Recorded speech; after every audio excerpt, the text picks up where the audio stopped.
This week represents a rare victory for Australian sovereignty. A victory for common sense, decency and humanity. And a victory against the sprawling monster of unelected, unaccountable foreign bureaucrats at the United Nations World Health Organization.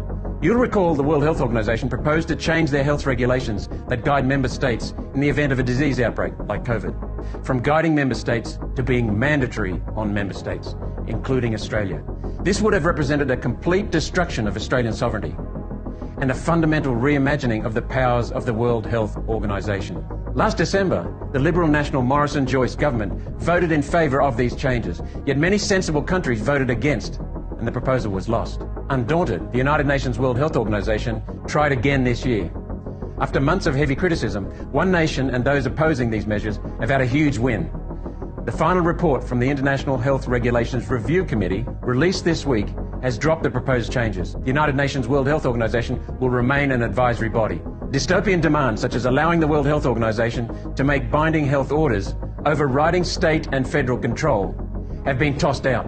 This includes the proposed powers that would have allowed the World Health Organization to control systems for proof of vaccination or vaccination status, quarantine procedures, citizen travel and mobility, forced vaccination, lockouts, lockdowns, mandatory detention and other completely unacceptable infringements on people. Gone is the universal health passport or vaccine passport that was going to control the ability of citizens to travel between countries in a permanent capacity. It was decided that this would raise ethical and discriminatory concerns. A global digital vaccine passport will no longer be developed under the committee's powers, for now.